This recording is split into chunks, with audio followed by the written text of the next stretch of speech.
Hi, everybody. This is Dr. Angela Catalessa here today with Dr. Eric Zabogalski. Did I say that correctly? Close enough. Yes, A+. Before we dive in, let's just say who we are and how we met. So we both graduated from the same doctoral program, but in different years. I was in cohort 27. I graduated in 2018. And Eric, you were in 23, right? Yes.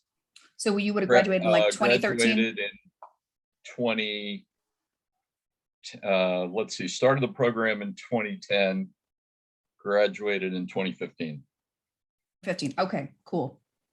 And what we're going to be talking about today is basically connecting Eric's doctoral dissertation work with my doctoral dissertation work, because as alums of the same program, we've had some opportunities where we connected and we realized, ooh, like basically my work was looking at the micro level of analysis, the person by person level of analysis, and Eric's was looking at the meso level, so organizational level, but there are some overlaps and some interconnections which haven't been made before or have been made like in some of your writings, Eric, but for the most part, people don't talk about the links between organizational ambidexterity and polymathy. So that's what we're going to do. We're going to add some new information out there for people who are interested in those two concepts.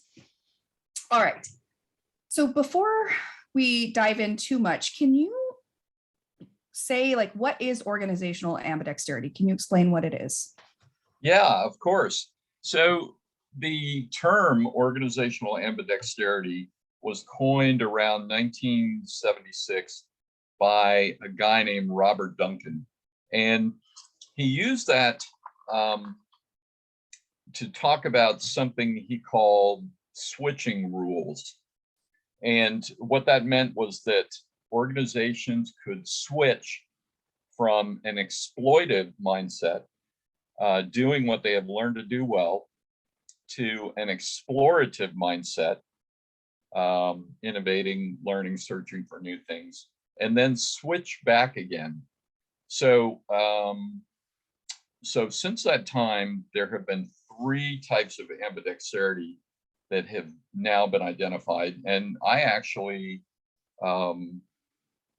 offered a fourth type based on the recent pandemic.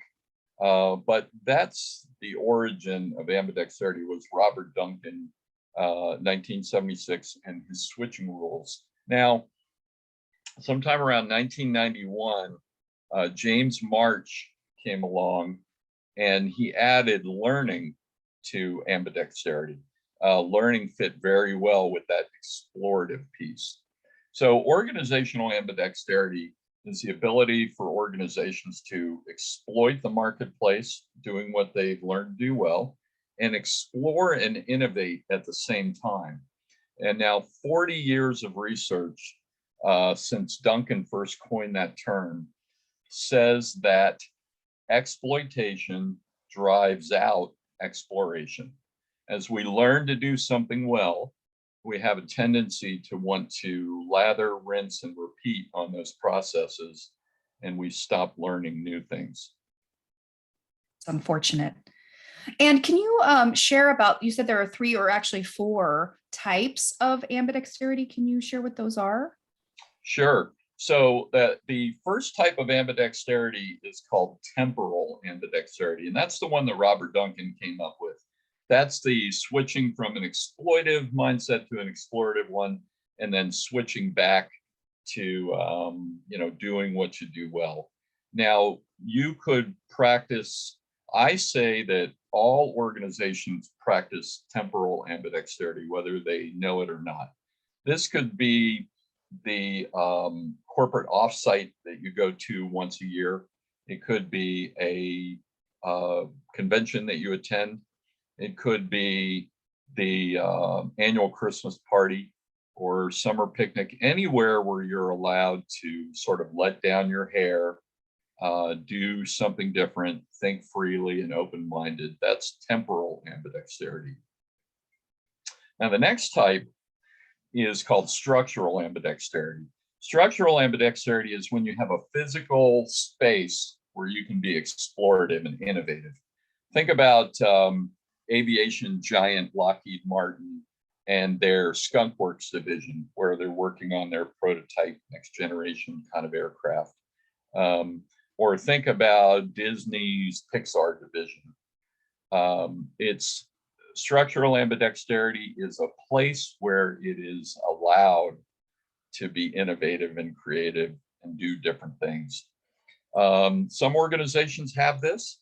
They have a advanced prototype division or a Skunk Works, and some don't. Many don't.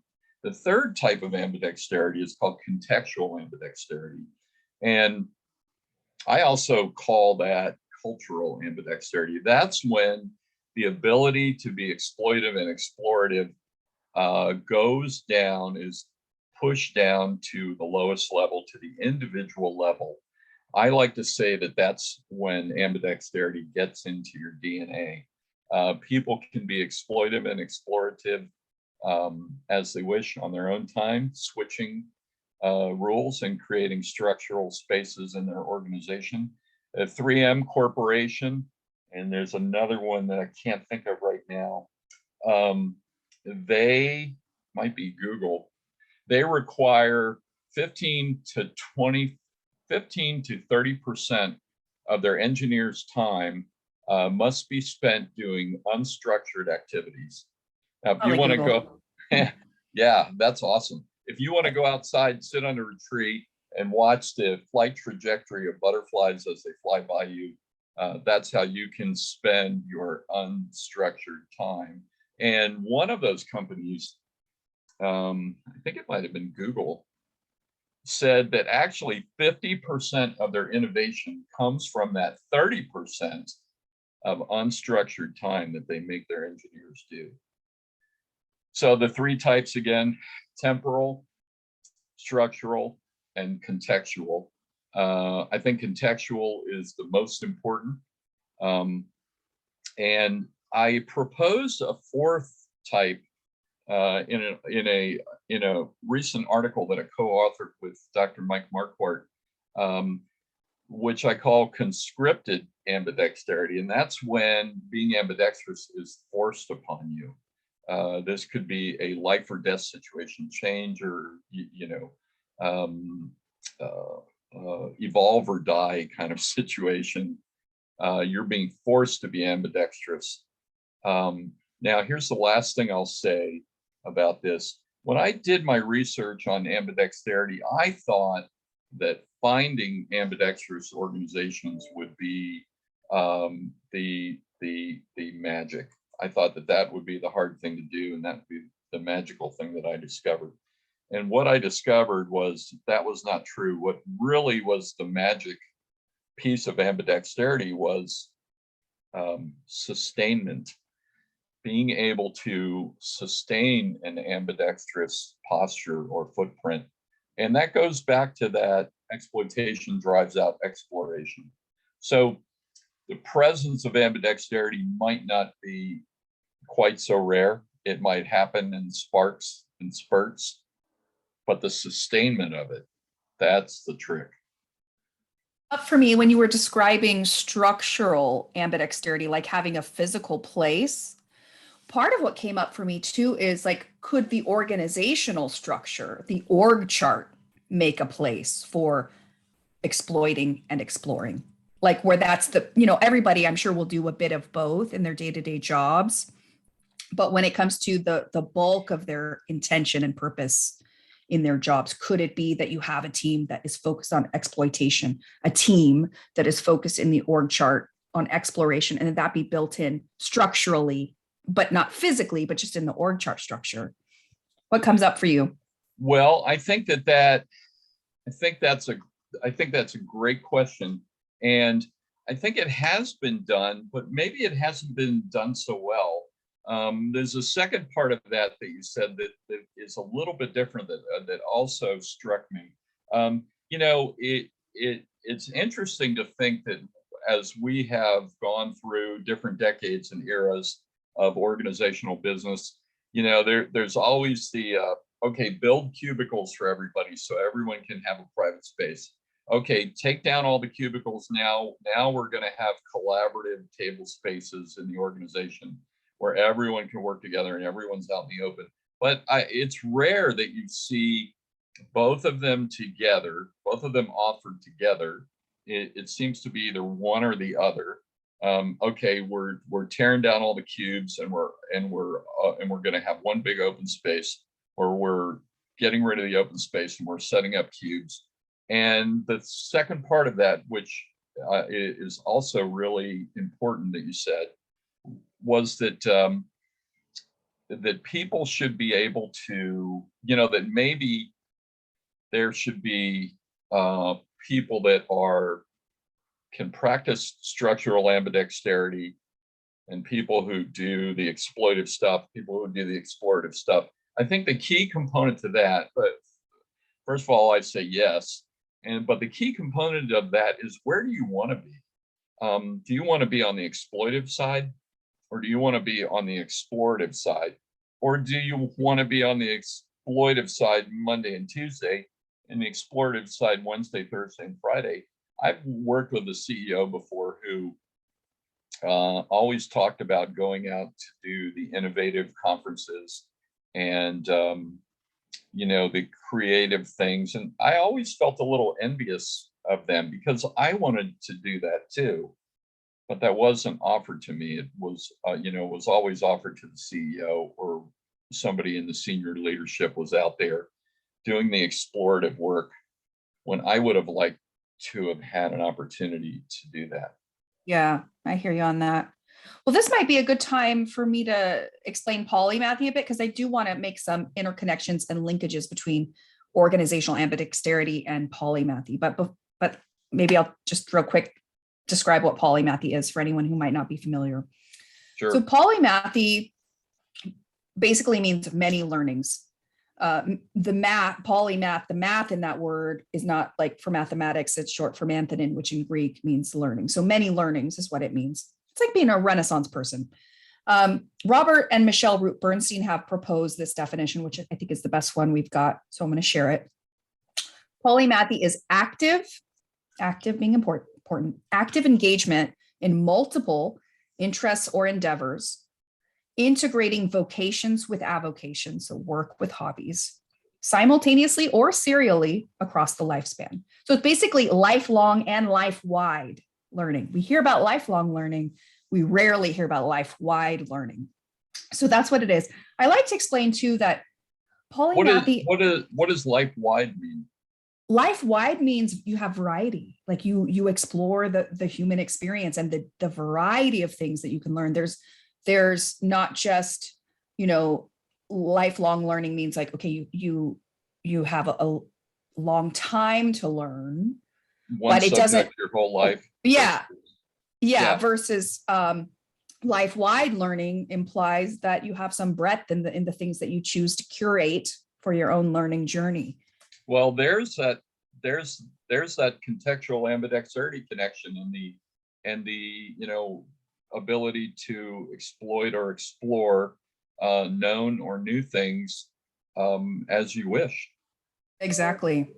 So also, one of the things I like to tell people about polymathy too is that it exists on a spectrum. So you do not have to be Leonardo da Vinci to be polymathic. And that's another thing I say too, is like, if some people feel very uncomfortable saying, I am a polymath, because it seems like bragging or boasting, or you're just not comfortable with the word.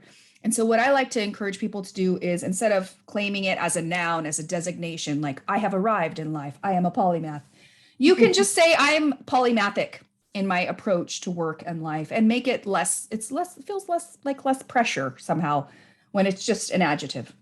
So that's something I like to say too. So just to state the obvious, but if polymaths are more learners, that's many learnings. They like to keep learning and with some variety.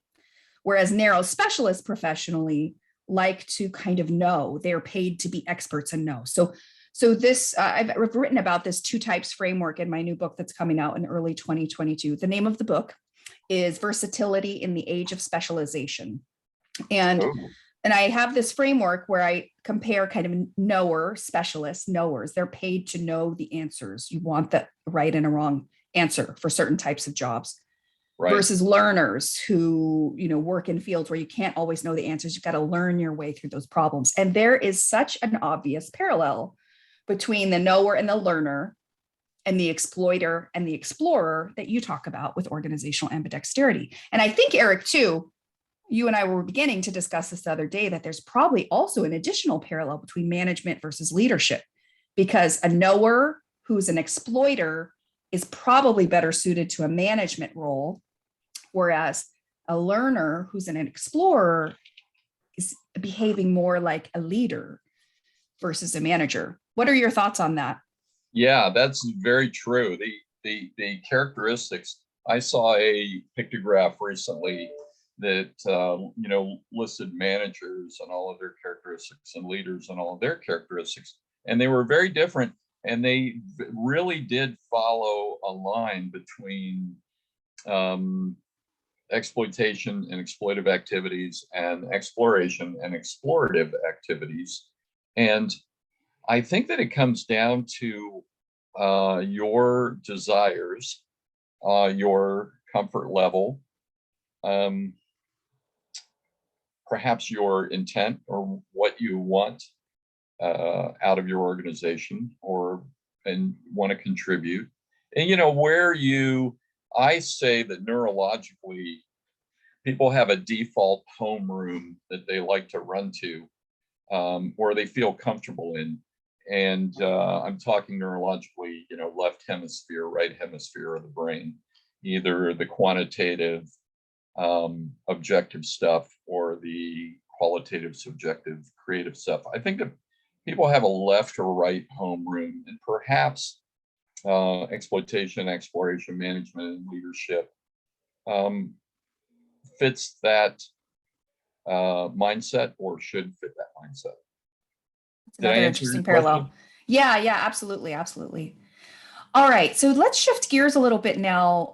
We're almost paying homage to our doctoral program. By the way, our doctoral program, we didn't say this earlier, but we both went to George Washington University, and our degree, it's a doctorate of education in human and organizational learning. And so what we're going to do to kind of pay homage to our doctoral program is focus on the 4 subjects that were they called it the 4 pillars of our doctoral program. And Right. those four pillars were learning, leadership, culture, organizational culture, and change. So what we're going to do next as we shift gears is we're going to talk about those 4 subject areas and make linkages to organizational ambidexterity and polymathy as they relate to those 4 subject areas: learning, leadership, culture, and change. So let's start with learning. Wrote about in your book, here it is, The Rise of the Ambidextrous Organization, the Secret Revolution Happening Right Under Your Nose. You talked about an ambidextrous mind. And I've actually used the phrase intellectual ambidexterity to describe polymathic thinking, like it's having a kind of ambidexterity in your way of thinking. But can you tell us a little bit about an ambidextrous mind? Well, certainly. I think an ambidextrous mind is, and I don't know that term exists. I could quickly write an article about it if it doesn't yet. No, I think you introduced it. Thank you. I think that an ambidextrous thinker is not a left brain thinker. Left brain being the objective, quantitative, number crunching, and right brain being the creative, innovative, divergent thinker. I think that an ambidextrous mind is sort of a whole brain thinker. I've been in the aviation field for decades, so I would equate it to maybe a helicopter pilot. They're going forward through space, and they're also going up and down, and their feet are moving levers and rudders, and their hand is moving a stick that controls the helicopter. So it's sort of a whole brain thinker, is an ambidextrous thinker. And as something I came across in my research called attitude toward divergent thinking. You can have a positive attitude toward divergent thinking, or you can have a negative attitude toward divergent thinking. Either you think it has value or it doesn't, and those people who practice divergent thinking are, wasting everyone's time. So before you converge on anything, you should first diverge. And that's what ambidexterity is all about. It's about opening the aperture wide and diverging, and then converging on that which you want to exploit in the marketplace for profit and market share, and then diverging again and repeating those practices. It's like, an exploitive thinker, or to use an analogy, you can cast a net and catch many different types of fish, different varieties, or you can separate out the red fish from the blue fish and the different species that are in the net. Organizational learning is really kind of that term is sort of contradictory to me, because organizing denotes convergent thinking and separating things out into different groups and different types. That's organization. Learning denotes casting that wide net, catching as many fish as you can, and diverging and thinking big. So, organizing is converging and narrowing down. Learning is big picture thinking. So organizational learning, I feel like it might have the effect of causing organizations to go into vapor lock and sort of not, what are we doing? Are we organizing things and focusing the microscope and the aperture down, or are we taking a wide view? So under the umbrella of organizational learning, which is a very big umbrella, is the learning organization. And I think that's where polymathic thinkers make the most money and are of most value and are recognized. And I think that's where ambidextrous organizations are too. They're learning organizations as opposed to organizations that practice organizational learning. Yeah. So one thing I want to say too, and people may disagree with me, and I feel scared to even say it because I know I'm going to be in the minority. Say it. But there's all these books written about the learning organization and the concept. I mean, it's well established being a learning organization, and I just wonder, like, can an organization learn, or is it the people who are doing the learning? Yeah, I think it's the people. Organizational learning, I think, is getting your, health benefits briefing and making sure that HR talks to you about following the rules and filling out your time card. I think that's organizational learning, but I think a learning organization learns in real time. They learn as they go. They roll that new learning, they have that double loop learning. They roll that new learning into the next time they practice it. They're learning in action. Yeah. I think the bottom line, just for this discussion on like learning, is that if you want learning to show up, whether you consider it organizational learning or individual learning, is there needs to be that explorative nature, that open nature. And polymaths, by the way, openness to experience is something, like you said, attitudes towards divergent thinking. I'm sure polymaths would be high in that, also very high in openness to experience, one of the big five.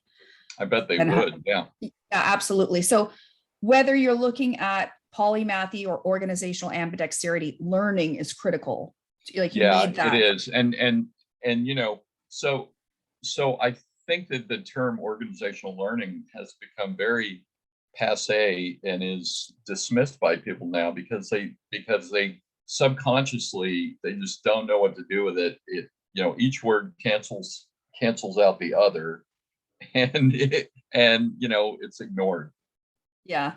One final thing I want to say, unless you have anything else to add on the learning subject, our first of the four, is you had in your book, you had a quote that said, "You are not your brain, you are the user of your brain." And I don't even know if it's pertinent to our discussion on organizational ambidexterity and polymathy per se, but I just loved that quote. So I wanted to make sure to highlight that for anyone watching this. You are not your brain, you are the user of your brain. Yeah, thank you. Just by uttering, I think it is very relevant. And I think that people are going to key in on this, get excited about this as well. Um, just by uttering those words, I think changes your brain. I like to use the analogy of your brain is like a faithful dog. It is ready to defend you, care for you, love you, and take care of you. And you have to take care of it as well. So, just like your family pet, your dog, you have to love it. You have to let it off the leash to play. You have to train it. You have to give it clean water and good food. And you have to realize that you are the owner of your dog, and not the other way around. So you have to keep it out of the neighbor's garbage. You have to keep it from getting in fights with skunks, and take care of it. So just saying that you are not your brain, you are the owner of your brain, kind of creates a mindfulness or a conscious awareness that that you can have the thought that, yeah, I have this thing called my brain. It informs me in times of need. I take advice from it. I have an inner dialogue in the voice in my head, giving me advice, but it is not solely me. It doesn't own me. I own it. Oh, I wrote an article on LinkedIn, which is going to come out in my next book, where I talk about an idea that I got from late physicist David Bohm, who was a brilliant physicist. He was part of the Manhattan Project for a time. He became interested in human consciousness, and he talked about something that I write about called proprioception of thought. Proprioception is a term that's used in it's a physical term used in physical athletics, and it talks about proprioception of the body is muscle coordination, micro movements of the muscles, unconscious movements that allow you to do things like sit in a chair. If you didn't have proprioception of your body, you would just sort of slither out of your chair. So David Bohm proposed proprioception of thought, and he said that it was made up of three things. It was made up of observation and awareness, and then thought, that voice inside your head. Consciousness stuff. I don't think we had intended to touch upon consciousness. No, but it's so fascinating. Well, I'm sorry, please. Oh no, this is so interesting. Keep the squirrels from. I can run away and chase a squirrel, but yeah. Human consciousness is, it all fits into the mix, into the complexity of organizations, and embracing things like polymathic people and polymathic leaders and ambidextrous organizations. And here's one last thing about that voice inside your head. The voice inside your head is, I think it's mostly exploitive because it's based on the past. It's based on what you know. Hey, don't do that. Remember you did that when you were 15 years old and got in trouble. or, don't say that to the boss, that can trigger them. And that, that voice inside your head is there to keep you out of trouble. But it's usually referring to data files that you have in your massive subconscious. And it's often based on old tapes. Yeah, for sure. You know Not what, who you are now. Yeah, absolutely. That quote from your book that you included, "You are not your brain, you are the user of your brain." What comes up for me, there's a couple things that come up for me after we've had this discussion is, first of all, like, your brain is this amazing resource that you have.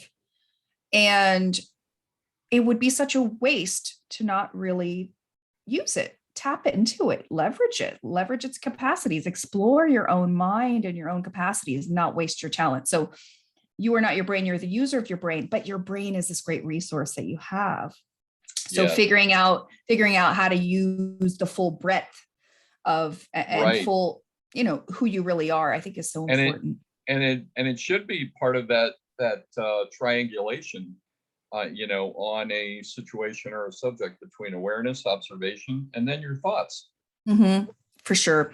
The other thing that came up for me is we're talking about consciousness, which I'm fascinated by. Like, I don't think we even fully understand human consciousness, but I'm fascinated by it. And I personally believe that the brain is sort of like a conduit of consciousness, that it's like the radio antenna or something.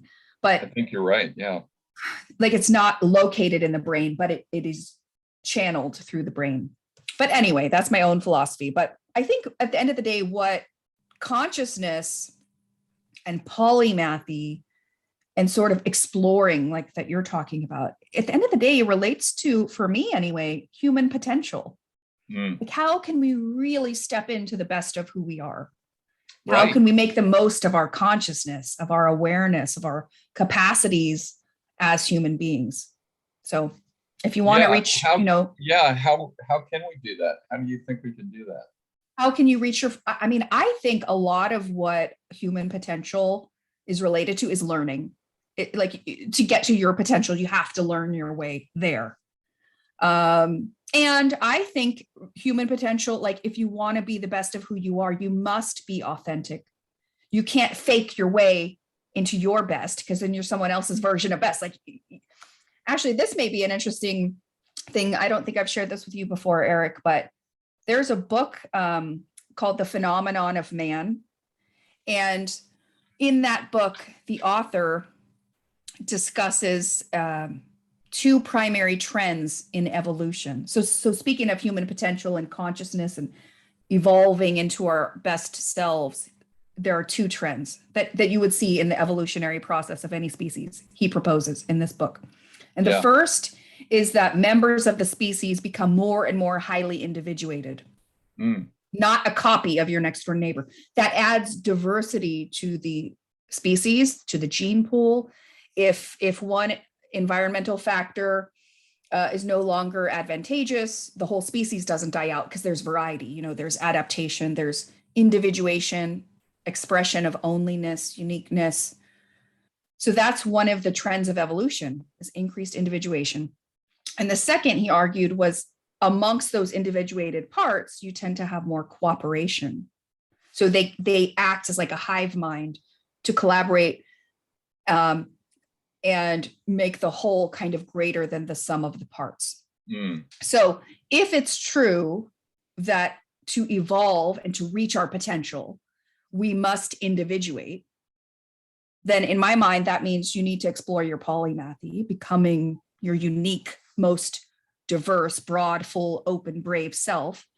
And you need to find the bridge to others. And luckily, being polymathic does allow people more commonality and more common ground. There's more linkages you can make with other people because you have more tools in your toolkit, more broad experiences. So for me, discussions around polymathy really are about evolving humanity. I know that sounds like a bold statement, but I really do think it's part of what we need as a species to get to kind of our potential.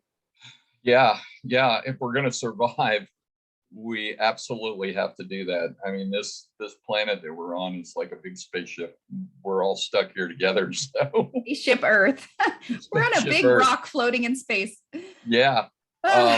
You know, you talked about exploring your polymathy. I think everybody does that, but they do it in their spare time. They do it away from work. What if we had a workplace where you were encouraged to do that, or at least you had a place to do that, Yeah, for sure. explore without persecution, without punishment. Yeah, the Uh, exploration. yeah, I talk about, you know, I suggested once, company I worked for, I suggested once to the company that they explore an intrapreneurship model, Mhm. intra with an I versus Right. entre, and offer a little bit of seed money, maybe $100, maybe $1,000, for these entrepreneurs to spend part of their time, kind of like that 3M corporation model where you spend 15% of your time exploring, um, do, you know, following your passion, following your hobby. And then if something sparks or something takes off, the company could leverage and exploit that you know, entrepreneurship, um, that you were working on, and you'd have the incubation of, you know, protective incubation of the company that you work for. You would have the goodwill. My gosh, what is that worth to know that your CEO is like, yeah, Angela, go and do that 100%. Here's $2,000 and spend, you know, 3 hours a week of company time exploring that. And I hope you hit a jackpot because, well, the company will leverage it. Um, Yeah. Hershey, Milton Hershey, was that his first name? Milton Hershey actually did that with the guy who invented the Reese's peanut butter cup, was an employee of Hershey's, and instead of seeing that as a competitive thing or a threat, Hershey said, you know what? You think chocolate and peanut butter should go together? Do it, and let's see what comes of it. And Best that invention got, ever. yeah, bested. You got your chocolate in my peanut butter. Yeah, your peanut butter in my chocolate. Remember that commercial? Um, Is. so you know, that guy who was allowed to do that, what is that worth for the culture? My goodness, That you're might going be to it. have that, you know, Indian story in the culture and all that goodwill. Yeah, for sure. Well, that might be a good lead in into our second of four topics, which is leadership. Because obviously, to build that sort of culture, you need leadership to create that safe environment to explore and be Yeah, innovative and creative and try new things. So, you had a quote in your book that said ambidextrous organizations lead and learn at the same time. Can you say a little bit more about that? sure. Yeah, this is a big deal for me because I feel like you know, I've always felt like learners were sort of marginalized, persecuted, or you know, taken advantage of, or at least not um, given a equal seat at the table. Um, so, um, gosh, what was the first thing? What was the question you asked me again? Leading and learning at the same time, organization, Okay, yeah, ambidextrous yeah, organizations. yeah. Thank you. Yeah, So, sure. a lot of companies are creating a new position in the C-suite called the Chief Learning Officer, the CLO. And what's really cool about a Chief Learning Officer, if you do it right, not all companies do it right the right way, and I can tell you the wrong way that some companies do it. But if you're doing it right, the Chief Learning Officer has an equal place in the C-suite at the table alongside performance. So what effect that has is that learning does not take a backseat to performance. Performance and learning are equal and go hand in hand with each other. Oftentimes, learning takes a backseat to performance. And when something is considered critical, Leadership says we got to send in our best guy. We got to send in our quarterback every time, and everyone else sort of sits in the back of the bus, and that sends a really bad cultural message. And people start to, wander away, shut down, or feel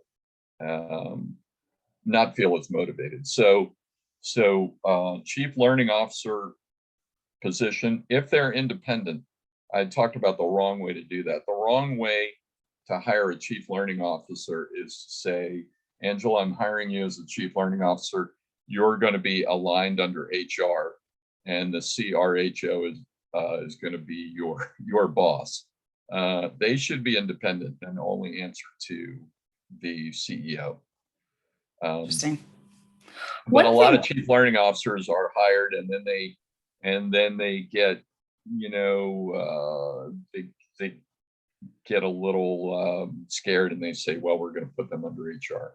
So learning is very important for organizations. For sure. Yeah. I would imagine too, like if an organization aspires to like be on the cutting edge, be agile, be adaptive, basically sustain themselves as times change. Like if an organization wants to continue to exist, they must learn, they must have people who are learning, but that also then positions them to be a leader in their industry. So this connection between learning, being a learning organization, having learners on your team, and being positioned to lead in your industry is very related. Because if you remain stagnant in the status quo, if you don't learn, if you don't explore, how are you going to be a leader in your industry then? You're just going to stay stuck at a certain point in time and wither on the vine potentially, right? Yeah. So it depends. I was searching for this word a minute ago, and you helped me remember it. It depends on whether you're risk averse or not. If you have too much risk aversion and fear, then you're not going to execute properly. You're not going to do that. I'd like to say something more about learners, if it's okay. Yeah. I write about. I wrote an article about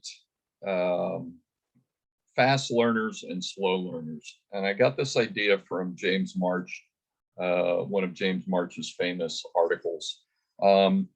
Every organization has fast learners and slow learners. And what James March discovered was that the slow learners are often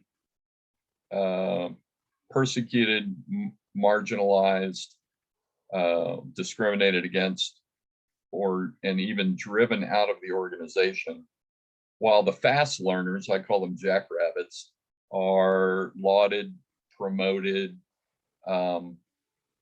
and given higher positions in the organization. But here's the thing that March discovered.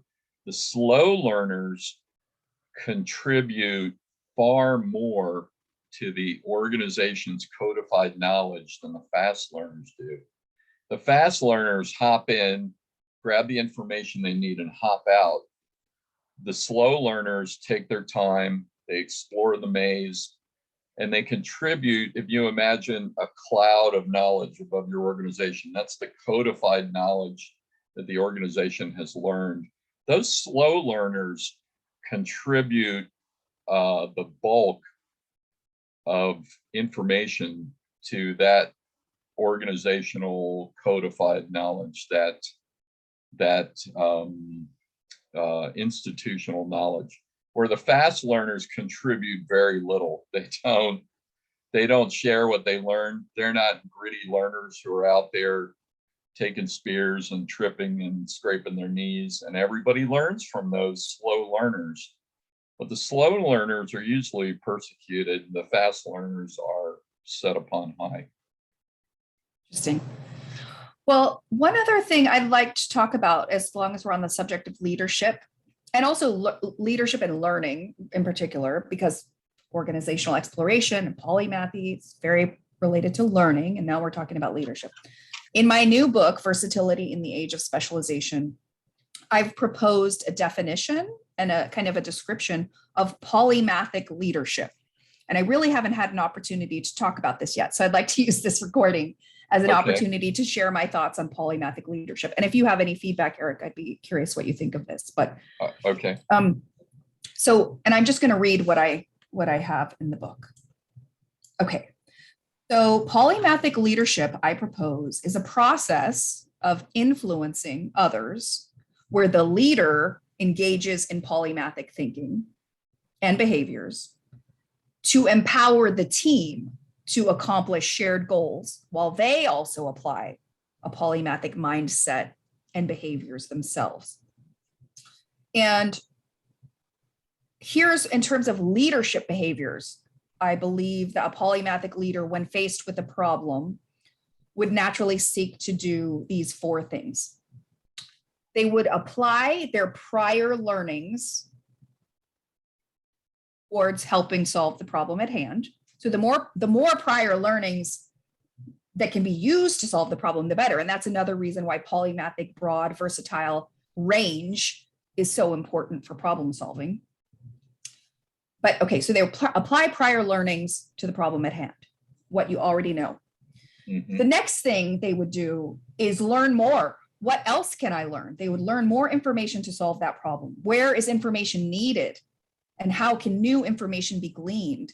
How can that information be applied? So in other words, a polymathic leader will always strive to ensure that solutions are the most well-informed possible. And so having as much information as you can to solve the problem is helpful, right? So what do you know and what else do you need to know to solve the problem? Mm-hmm. But then it's not just about what the leader knows or the leader can learn. The next question is, how can you tap into and leverage other people's knowledge, skills, insight, and experiences to help solve the problem at hand? So that's why polymathic leadership is not just about the behaviors of the leader, but how they can tap into and support the knowledge of the crowd, the wisdom of their crowd. Yeah, that ties go ahead. into, just to interrupt for a quick second, Yeah, go that for it. ties in to the beginning of your definition. And I think the polymathic leader probably allows that type of behavior. So they allow divergent thinking. They allow, they change attitudes toward divergent thinking. Exactly. They make The it culture. culturally acceptable. Exactly. Yeah. And we'll talk more about culture later. Okay. But just to finish though, so the fourth thing I have proposed is that in addition to applying what you know, figuring out what else you need to know, tapping into the wisdom of the people on your team to help solve the problem. The last thing is that problem you're in, that experience you're having, you learn from that. You figure out how that particular experience can help you in the future. And so the key trademark of polymathic leadership involves learning while leading. So this type of leader applies a polymathic mindset where learning is central, especially given that problems are ripe opportunities for learning to take place. A polymathic leader would always be seeking to apply learning to problems while also using that problem to learn more. So you can almost be an alchemist, like I'm going to take this mess, I'm going to take this difficulty, I'm going to make this problem, I'm going to use it to my advantage so I'm better in the future. So, and that's an important point. Learning and leadership go hand in hand. Yeah, and the team is there experiencing, having that adventure with the leader. Exactly. You reminded me of a great article written by Carl Weick called "The Man Gulch Disaster." Are you familiar with that article? Oh yes, the fires. Yeah, people not letting go of their tools. He talks about a backwoods fire jumper named Wagner Dodge, I think was his name, who was a bricoleur. And that's kind of a cool term. I like it, bricoleur, or to practice bricolage. To know what that is, think about the TV character MacGyver. Like who could get out of a locked room with a paperclip and a piece of chewing gum. Yeah. and a shoelace. So Wagner Dodge, true story. He was a backwoods fire jumper. He parachuted out of a plane with his team onto a brush fire on the side of a steep hill. They were wearing heavy packs. The wind was blowing pretty strong. There was a fire moving up the mountain. And Wagner instructed his team to run up the hill as fast as they could. About part of the way up the hill, he told them to drop their packs so they could run faster. Most of them did that. A couple of them said, no way, I'm not letting go of my pack that's got valuable stuff in it, right? So they were sort of stuck in that mindset. And then he did the unthinkable. And this was around the 1920s, I think, that this story takes place. He lit a fire in front of him. He and his team were racing up this hill in high, dry chaparral grass. There were flames running up the hill behind him, heavy winds blowing the flames towards them. And he lights a fire in front of him. And then he instructed his team members to lay down in the burning embers where he lit the fire. Again, some of them did that. Some of them ran around the burnt spot and continued up the hill. And what he did was, by practicing bricolage, the combining of disparate things, or the combining of things that don't make sense, he took one of the elements that fire needs to burn, a fuel source, away. The flames came up the hill and parted around that burnt spot that he and his crew members were laying in. And then the fire continued racing up the hill. Nobody had ever thought of that before. Nobody had ever pulled that together. So he was a leader who did something based on his prior knowledge, current situation, that nobody had ever thought of. How cool is that? Yeah, that's super cool. That's super cool. So that sort of reminds me of a polymathic leader. And being creative. And polymathic leaders fit so well with ambidextrous organizations that I think that needs to be another leadership model to fit into ambidexterity. I wrote down 2 ambidextrous leadership models, if I could share them real quick. The first one is called the ambidextrous leader. And both of these leadership models are made up of 3 different leaders. Most organizations have them, but they're in an informal capacity. So keep that in the back of your mind. The ambidextrous leadership model says that in an organization, there are managers who focus on complexity, there are leaders who focus on change, and there are entrepreneurs who focus on opportunities. The second type of model that I think fits with an ambidextrous organization is called the complexity leadership model. That is also made up of 3 different leaders. It's made up of adaptive leaders who focus on change. It's made up of administrative leaders, who is kind of like a manager, who focus on current operations. Think of them as the train conductor with the pocket watch, making sure the trains run on time. And then it's made up of an enabling leader who focuses on the people. So, both of these leadership models are shared leadership models. I think that many organizations have these behaviors already. They have these leaders, but they might be in informal capacity. The administrative leader might be the 800-pound gorilla in the room, always making sure the trains run on time. And then behind the scenes, somebody's an enabling leader taking care of the people. And somebody is an adaptive leader who's focusing on change and innovation and exploration. So the polymathic leader fits perfectly as a new leadership model for ambidextrous organizations, along with the ambidextrous leader and the complexity leader. Gosh, I love complexity. Like in our doctoral program, we learned about complexity leadership theory, and I was such a nerd over that. Like I just loved. So I really geek out on that. And I think ambidextrous organizations are the simplest form of complexity, of complex adaptive systems, because of their bifurcation, exploitation, and exploration. Right. Yeah. And for anyone who's not familiar, basically, and Eric, if you have anything to add, please do. But basically what complexity leadership theory says is that when you have a complex adaptive system, or you have complexity, no one person can know it all and be it all and do it all. And so what you really need to solve complex problems is a neural-like network that collaborates. and They're self-organizing way. And shared leadership. Yeah, shared leadership. And that when you have very complex problems, you don't know the solution. Like it's that's why it's such a complex problem, is because it's not a tidy, neat solution. You got to figure it out. And it's the difference between a puzzle or a problem. Right. A puzzle has a solution. Bring in an expert and they'll tell you what it is. But a problem needs diversity. You don't know multiple perspectives. Yeah. That neural-like network has to collaborate and self-organize in unpredictable ways to some extent. So you need some looseness in the system to allow for that. And that when you have all that combined, it allows for solutions to emerge. Unpredictable solutions will emerge. So emergence is like this, is talked about with complexity. And absolutely. So, and you can have complexity. You could have a complex system, but it may not be a complex adaptive system. That's a good point. Yeah.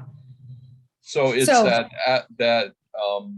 adaptability is what allows things like emergence, or what recognizes and cultivates emergence. Right. I love this emergent stuff. And so I really think if you want to facilitate emergent solutions, you want to be emergent by design, which is almost an oxymoron, that you need polymathic thinkers and you need ambidextral organizational approaches. So you need exploration if you want emergence to take place. Because if you don't have that exploration, if you don't have that sort of systems, polymathic thinking, I just don't think an organization is going to be well suited for those complex solutions to emerge. They're just going to be doing things like they did before, which could be the end of them if they just keep doing what they did before. Yeah, the market changes. Some environmental, something external or even internal happens, and the company is not ready for it. So many stories, Kodak, who invented the digital camera, and they sold the patent to the Japanese because they were so wedded to film and chemicals and the way that they did things. They didn't see that digital cameras were going to be the next big thing. And then there's Xerox with their copier machines, and the Palo Alto Research Center, the Xerox Park facility in California. They were the structurally ambidextrous place for Xerox. They came out to New York and they made a big presentation about what the next big thing was. And they were talking about personal home computers. And all the CEOs in Manhattan got super pissed off during that meeting and banged their fists on the table at the end of the meeting and said, what do you have for our Xerox copiers? Because our patents are about to run out. The Japanese are going to, other competitors are going to make our copier machines. And they said, we think the next big thing is going to be personal home computing. That's why we're showing you mouses and cut and paste and easy to use computers. And they said, get out of our office, go back to California. Oh man, it's Steve so Jobs, short-sighted. Yeah, Steve Jobs bought those engineers, hired those engineers. He gave that presentation from Palo Alto. The rest is history. Yeah, that environmental scanning, that strategic foresight, it's so important for long-term sustainability of organizations. You got to be looking ahead, doing that exploring that you talk about. Yeah, it's easy for me to armchair quarterback that and for us to throw spears, but really, how do you create a tolerance and a courageousness and a culture and a mindset that will hopefully see those things and capture them? Well, let's talk about that. Let's talk about culture. Sure. Yeah. Edgar Schein, the famous cultural researcher who coined the phrase corporate culture in the 1970s, says that perhaps the single most important thing that a CEO does for their organization is set the culture. And I would add that if they don't set the culture, they're going to get one anyway, and they might not like or even understand what they have. Yeah. You know what I think is, and we've written, both you and I have written about this in our books, is that it's so important that the leader engage in sense making, storytelling, their schemas, their paradigms need to be explicit, in my view, explicit that it's okay to make mistakes. Actually, mistakes are great opportunities for learning. And that we have a culture where we do encourage, like, let's do what we do well, but let's not forget how we can adapt and learn and grow and do things differently in the future. That needs to be explicit. Otherwise, often what happens in organizations is the culture becomes resistant to change. Yeah, And you said, there's two kinds of cultural inertia that can hit organizations. One is structural, and one is cultural. Two types of inertia. Cultural inertia are the norms, stories, and biases that the company has, and those come out in little sayings like, "Well, let me tell you the way we do things around here," or "If it ain't broke, don't fix it." Those are kind of examples of cultural inertia. And then structural inertia is when the processes and structure are just too rigid for the company to flex. And when you get in that inertia, it may feel great, like you're lather, rinse, repeating on your widgets that you're building, but you better be careful. yeah, for sure. One of the things you talked about in your book, Eric, and that I've also spoken about pretty extensively in the context of polymathy, is authenticity. And for me, polymaths are sort of daringly authentic in this age of specialization, where the dominant paradigm says everybody should be a specialist, and that's how you become successful. So polymathic generalists are going against the grain to be who they really are, because they don't feel like they want to be a specialist, even though society would prefer for them to be. So being your authentic self, being polymathic for me is a way to explore and express your authentic self. And you talked about, which I had never thought about before, I had this like light bulb moment. You talked about an authentic organization a little bit in your book. Can you share any thoughts you have? I mean, I feel like polymathy and authenticity go hand in hand, but can you talk a little bit about how what's coming up for you about organizational authenticity? Organizational authenticity, I think it has to start with authentic individuals, and Sure. individuals that feel safe, that have an amount of psychological safety. Sure. Yeah. Mhm. They have polymathic leaders, or they have non-judgmental leaders who are, they know they can be themselves around. And then the whole organization becomes authentic and gets a reputation as an authentic organization. Very hard to create and build, probably easy to lose.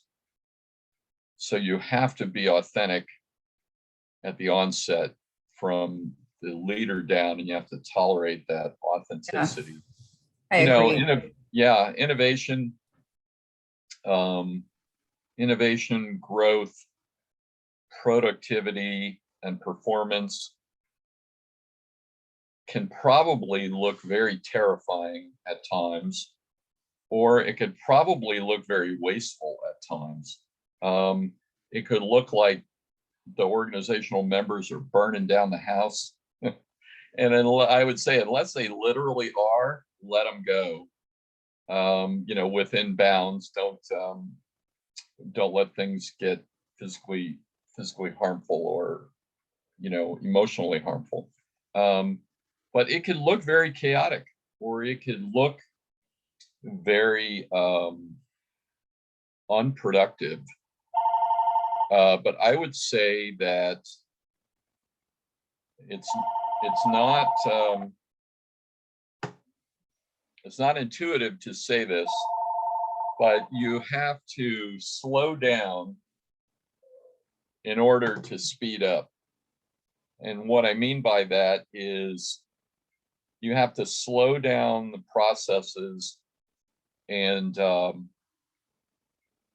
take on some chaos, perhaps, and dysfunction in order to speed up performance or increase performance. So that's what I mean by slow down to speed up. Otherwise, because if we're speeding to a solution, are we doing some half, half-baked 60% solution that we did last year? Are we doing something that isn't completely thought out? And shouldn't there be a little bit of anxiety and chaos and disruption when you're creating something new? Yeah. Yeah. One of the things I like to mention too is this strategic ambiguity. Like if the leader dictates too much, this is the solution I want, it doesn't leave room, it doesn't breathe air into exploring possibilities. So one of the things a leader can purposefully do is allow for some strategic ambiguity and some loose coupling, which is basically like not too much structure, not micromanaging, just allow for some looseness and some ambiguity and see what will emerge from, a team of people working on a problem. This also, I think, relates to organizational agility, like being able to flex and change. And actually, that's going to be the next. Why don't we move into the fourth pillar now? Well, let's talk about change. Oh, and of course, this is going to connect perhaps to learning, leadership, and culture. Sure. I like what you said about ambiguity. I agree with that. That's, yeah. Mm-hmm. Okay. You said something the other day to me, Eric, when we were talking. So when thinking about organizational change, I mean, majority of organizational change efforts fail. I think it's something like 70%. And part of what I think you pointed out, which resonated so deeply with me, is that part of why change efforts fail is because it requires individual employees to learn something new, like learn how to do something new. Well, a lot of people don't want to learn something new. They don't want to learn.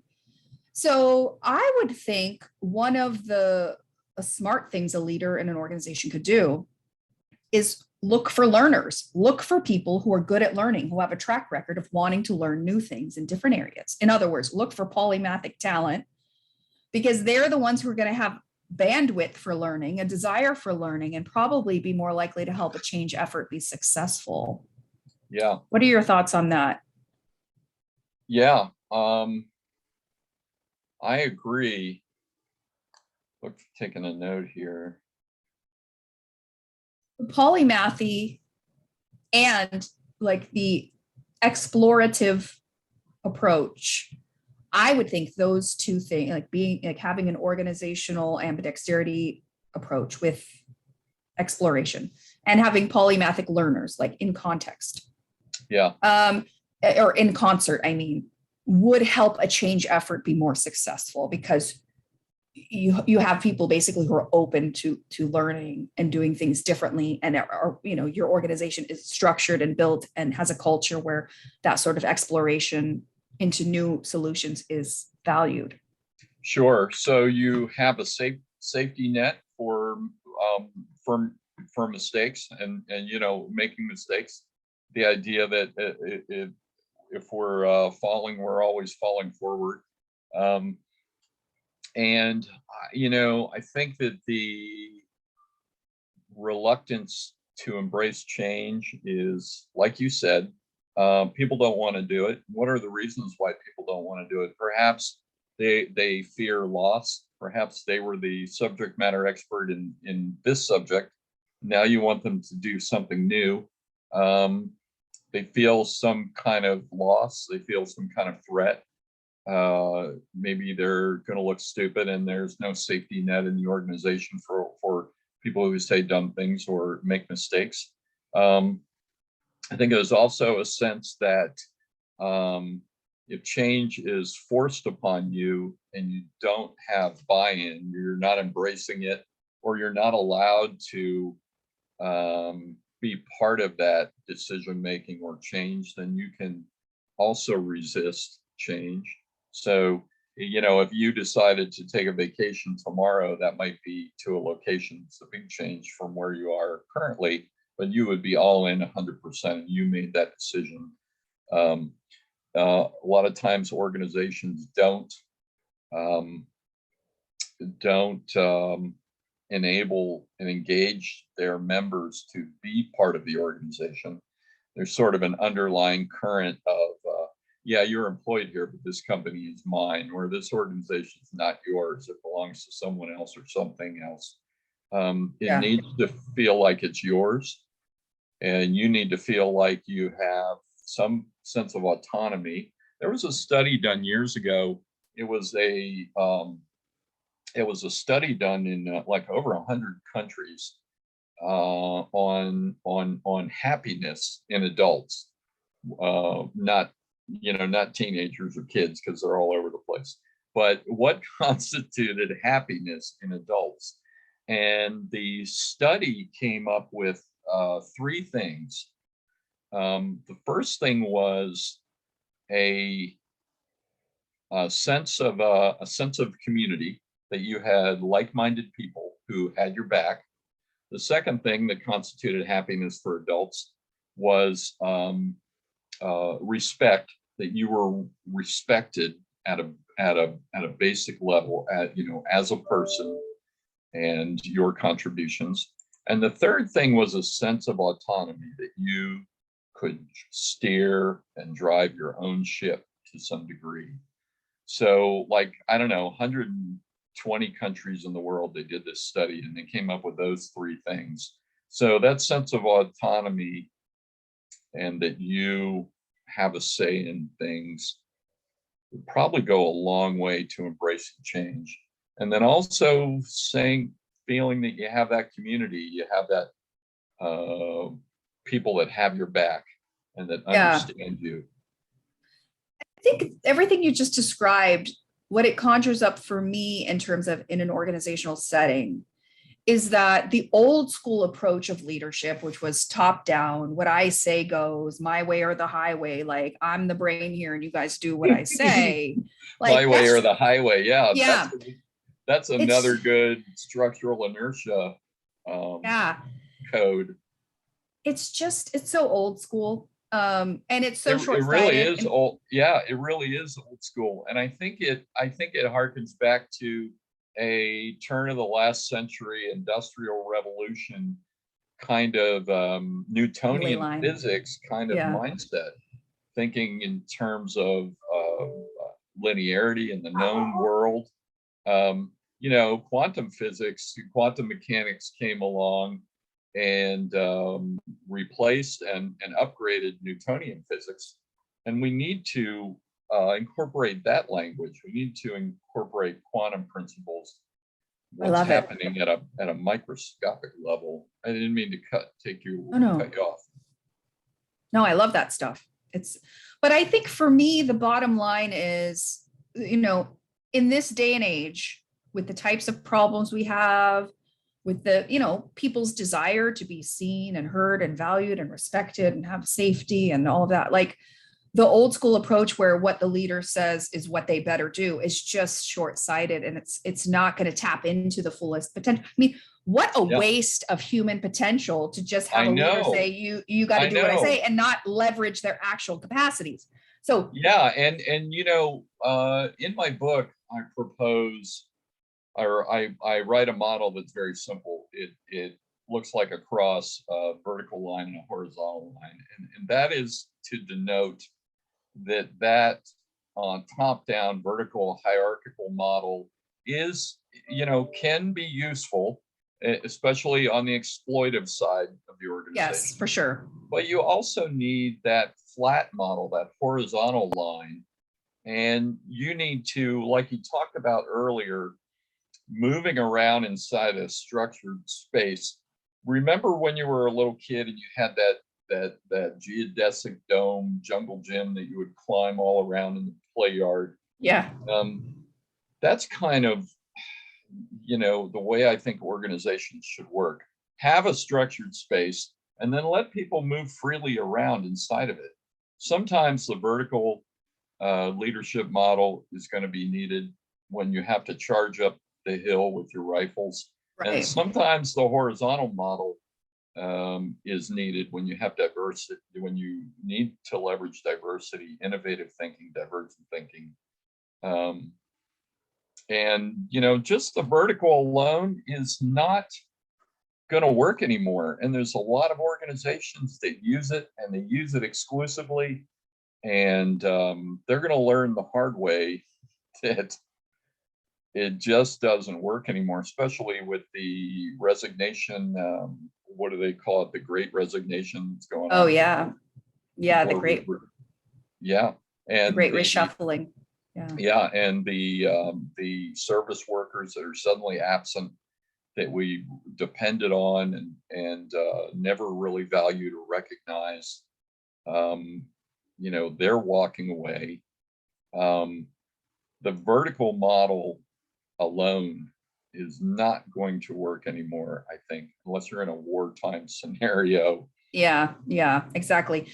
You know, the great resignation, part of what I think is happening is after the pandemic, people are reflecting on, well, okay, that was a pretty miserable year. Like either I got sick and could have died, and that was a wake up call, or people I know died. And so what am I doing here with my life? Like what really matters to me? And so people are reflecting on that. And I think, at least from a professional setting, people want to use their talents. They want to bring their full selves to work. Right. And what ends up happening in many organizations is that you're given a little role, you're given a box to fit in, and there's no room to go outside of that box. And so people feel shriveled and shrunken rather than feeling like they can reach their potential. And so a lot of people are going, okay, never mind, I don't want to do that. I'll figure out something else. I'll become an entrepreneur, or I'm going to do whatever so I can actually be the fullest version of me that I can be. And I think this relates so much to polymathy and exploration. People want to be explorers of life. They want to be explorers of work. They want to reach their potential. They want to be appreciated and seen, and like, and building a culture where that's allowed is so important. Right. You know, there's something remarkable happening now in the workplace that I know you're aware of, but a lot of people are not aware of. And it's a remarkable thing that's happening in humanity. There are more generations in the workplace now than ever before. You have baby boomers, Gen X, Gen Y, millennials, and now Gen Z, and each one is like a different culture. Each one has different values. Each one has different strengths and contributions. They value and want different things. You know, what powerful diversity to leverage there. We've been talking about diversity for decades, and it's usually been ethnic, racial diversity. But there's, you know, diversity of gender, there's diversity of cognitive thought, diversity of origins and backgrounds, and now diversity of generations. Holy cow, if you have the intestinal fortitude and courage as a leader to leverage that, your company could be a rocket ship.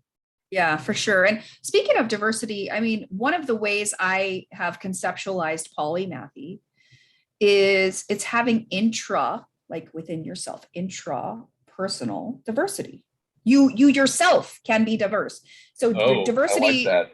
Yeah, diversity is no longer, in my view, relegated to just existing in groups of people, which is how we always talk about it, which is ironic, by the way, that the concept of diversity needs itself to become more diversified, because it's always looked at the meso and macro level. We never look at diversity at the micro level of analysis, and how enriching and important having a diversity of experiences and perspectives and experiences. Sorry, I said experiences already, but having that exposure, diverse exposure within one person at a time, is quite important.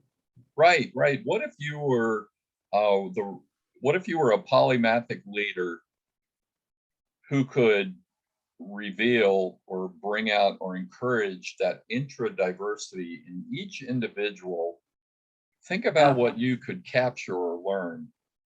Exactly. It would allow for so much more rich potential. And one other thing I want to, go ahead. No, you go ahead. Well, when you were talking, it made me think about Henry Ford, who his revolutionary invention and breakthrough was the assembly line for automobiles. He got that idea by visiting a slaughterhouse and watching meat processing on an assembly line kind of structure. And he said, hey, what if I do that with automobiles? And then the guy who, so, you know, that was an intra-diversity notion that Henry Ford grew. He did that himself out of his own, you know, will and gumption. But what if companies could pull that kind of thing out of people? And then the guy who invented the little red wagon, the radio flyer wagon that we still have today, that was invented, I think, in the 1920s. He got the idea, he mass marketed his wagon by using Henry Ford's assembly line model. And Henry Ford got his assembly line model from the slaughterhouse. Interesting. You know, one other thing I want to get back to too, because earlier we were talking about, basically there's this paradox in the future of leadership. I won't say leadership in general, because this did not apply to prior paradigms of leadership. Top down, what I say should go, but new paradigms around leadership are really around, like, how can you tap into the knowledge and the wisdom of a larger group? Maybe it's funneled through one person, but in my view, leadership in the new era is really like, how can a leader be a facilitator, an empowerer of the group? I think that leadership, there was a book written a couple of years ago that said that there are currently 1,500 definitions of leadership and over 30 concepts. With so many definitions, you know, it made me think, which one is the right one?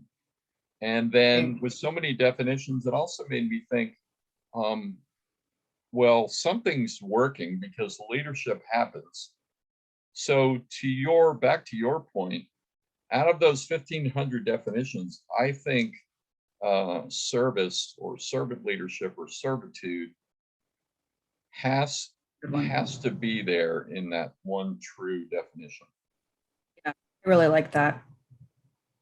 One other thing I want to bring up before we wrap up is, do you think, Eric, that we're moving into a new age, like out of the age of specialization and into a new age? What comes up for you?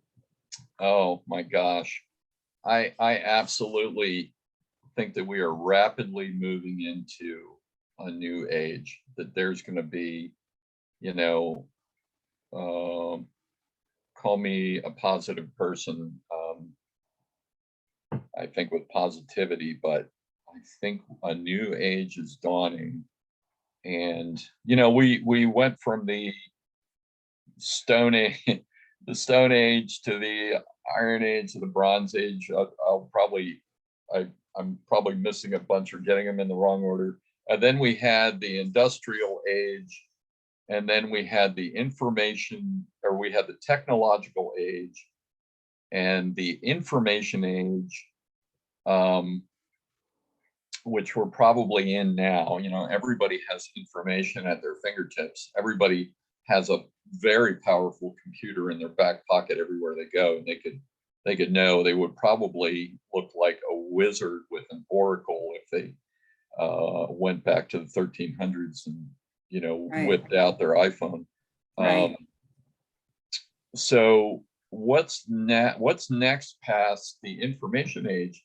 I think there's going to be an age of enlightenment, or an age of wisdom, or an age of, there is a new age dawning, and we are part of it. Yeah. When you said the age of What do many you think? wisdoms, yeah, I think absolutely. They're just at the individual level. People are not wanting to be cogs and wheels in an assembly line in a silo anymore. So there's just a kind of a shift taking in terms of people's willingness to participate in maybe that. the next age past the information age will be a knowledge age or a wisdom age. I think there's an ascending scale there of data, information. Put bits of data together and you get information. Put information pieces together and you get knowledge. Use knowledge in the right way and you get wisdom. Perhaps we're dawning into an age of wisdom. Yeah, I love that. And I've actually a couple years ago, I don't know what made me have this insight, but I was thinking about, human evolution and how Cro-Magnon man, and then there was like the hunched over, and then like we went upright, now we're Homo sapiens, that whole thing. Yeah. And I thought, are we even like, is that even a correct designation for human beings anymore? Because of the tech and the tools we've created, I believe it's put us into a new point in our evolution. And one of the things I propose that we call the new stage, I propose that we no longer consider ourselves Homo sapiens, which means, by the way, same wisdom. Homo sapien means wisdom. I think because of the tools and the tech we have available to us, we have many wisdoms. We have become many wisdoms in our. So maybe we'll be polysapiens. Polysapiens.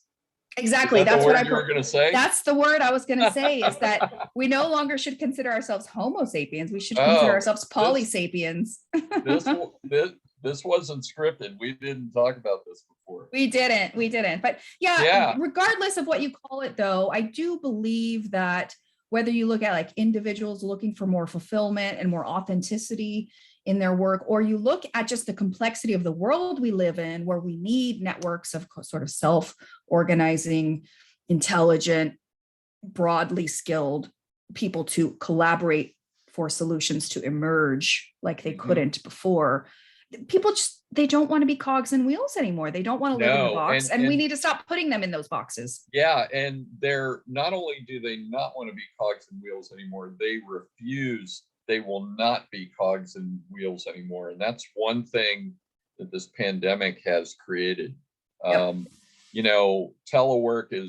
Telework can no longer be given lip service or ignored. It's happening.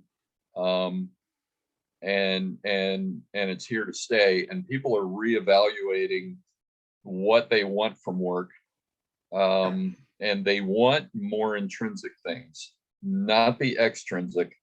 Millennials value hang time with their friends and time off than they do money, promotions, or bonuses, things like that. Yeah. And I think everybody wants to be who they really are at work. Yeah. And so when you force people to exist in this little professional box, they're what if a workplace could help you find who you are? Oh, wouldn't that be amazing? And then do that. Yeah, that would be a beautiful thing, One of the other things I want to point out too, before we wrap up, is that, tech has been such a game changer for humanity. And it really, the tools we have available to us really change how we live and exist and think, and how we can grow and change. And so one of the things I've really, reflected quite a bit on is, well, as tech takes over and does more and more, like, well, what's the role of the human being? Yeah. Well, we also have now in history, we also have the ability to use low tech, mid tech, high tech solutions all in one. Some people prefer only high tech and they want to be early adopters of every new technology. Some people drive a stick shift car. Some people drive a wagon pulled by a cart. Down here in Maryland, we have Mennonite and Amish citizens. Or buggies. So we have low tech solutions, mid tech, and high tech. Why not use them all? Woody Powell once said that the hallways of organizations are littered with the debris of alternate successes, I think is what he said. And we're in a world where we're so diffused and knowledgeable of everything that's happened before us that I think there are opportunities littering the hallways of laying around everywhere. Me too, is that this may sound weird, but the human brain, I mean, could you consider that like a type of tech? I Oh, don't like, absolutely. Yeah, um, our brains are changing right now, and we, because of what you said, because of how we're embracing tech and Moore's law, things are happening, changing every year and a half, every 18 months. Our brains are changing, and we don't realize the ways in which our brains are changing, but they're changing in remarkable ways, and it's all happening in the prefrontal cortex, I think. And it's here. affecting human consciousness. We have different parts of our brain check in and inform us throughout our day. There's the prefrontal cortex and the amygdala, your lizard brain. That's about 300 million years old, and that knows what I call the 4 F's: um, uh, fight, flight, food, and fornicate. Are the 4 things. The F word. Yeah, yeah, the F word. I'll keep it. I'll keep it academic A13. here.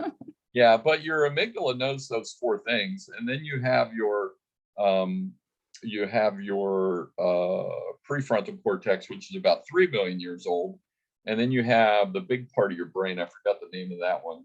The limbic brain, which is about 100 million years old. Well, we might think, because like you said, we're Homo sapiens evolving into polysapiens, and we walk upright and we work in glass and chrome buildings and we say smart things. We might think that it's only our prefrontal cortex informing us and giving us advice, but I got news for you. All 3 parts of the brain are checking in. And sometimes your amygdala jumps in and beats down the newer parts of your brain and says run, or don't Yep. be cautious, don't say that, be afraid. Yeah.